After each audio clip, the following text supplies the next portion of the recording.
we're stuck with this mess. One of the things that we had the distinction of having to live through, along with the largest open-pit uranium mine in the world, was the deepest uranium mine shaft in the world that was dug directly into our sacred mountain, Acoma, what the general public knows as Mount Taylor. Mount Taylor is also one of the 4 sacred mountains of the Dene people on the Navajo Nation. It is sacred to at least 10 tribes in New Mexico and Arizona. Also in our backyard was the world's largest producing mill at the Homestake Mill in Milan, New Mexico, which is just a stone's throw from my reservation. Homestake Mill is today a Superfund site where 38,000 acres of land has been contaminated and 1.2 million acre-feet of water has been contaminated, groundwater. The estimated amount of water out of that 1.2 million treated to date is only 12,826 acre-feet of water, leaving the contaminated amount of 1.19 million acre-feet that is yet to be reclaimed. The cost to treat this contaminated Superfund site, the water alone, not to mention the land, will cost you as taxpayers $2.7 billion. And this is only one Superfund site. So when you hear as youth this government telling you that nuclear power is the answer to global warming and climate change, it's bullshit. Until they clean up this 50-year legacy of uranium mines and mills in my backyard, nuclear power is not the answer. We live among catastrophes like the Church Rock spill in western New Mexico that after the meltdown at 3 Mile Island is considered the second worst nuclear accident in the United States.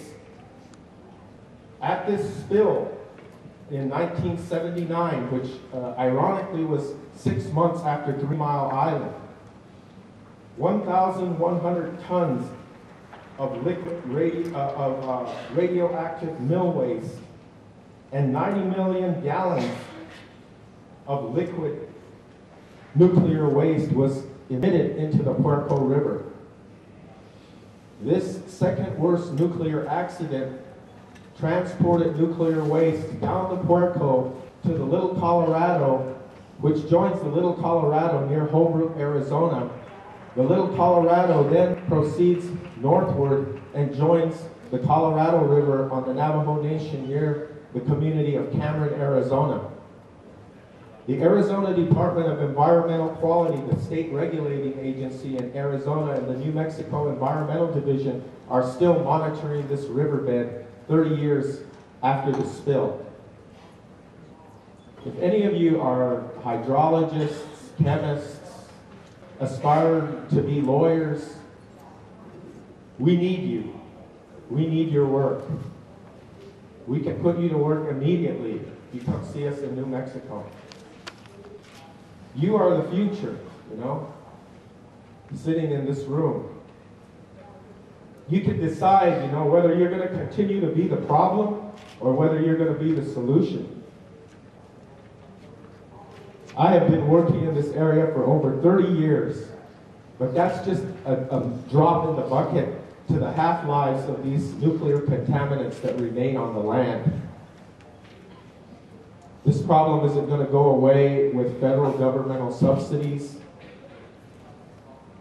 It's going to take a full-fledged effort to clean up these areas of the western United States, and this is only one mineral belt that I'm talking about.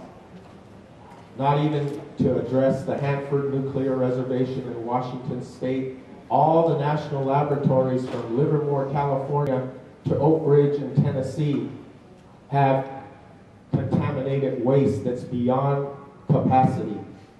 The nuclear power plants that exist have spent fuel rods right on site with nowhere to go. That's another misnomer that this government tells the public.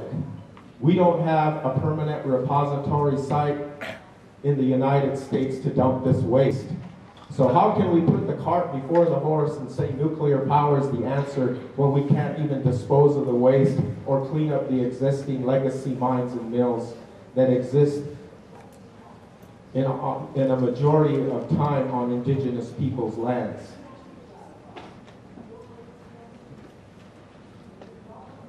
They at Jack Pile Mine call this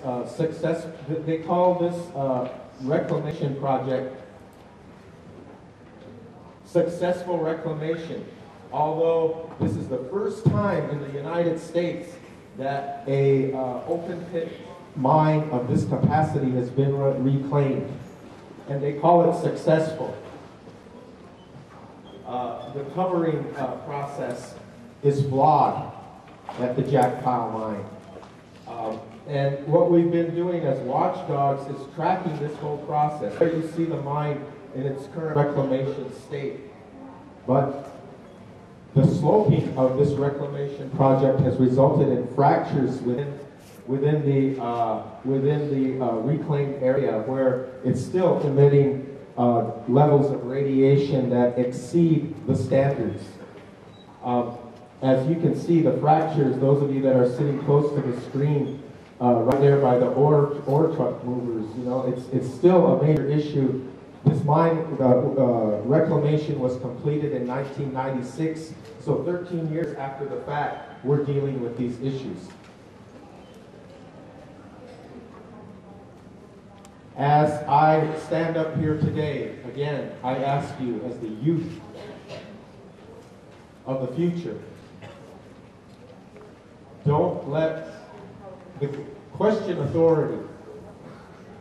It may get you in trouble, it may get you thrown in jail, but it's your God-given right. Protest.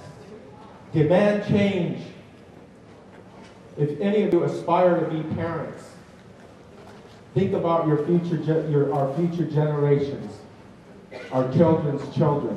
What kind of world are we going to leave this to them if our nation states of the world, as you're going to hear from some of my colleagues, this is a global issue, not just isolated to the southwestern part of the United States.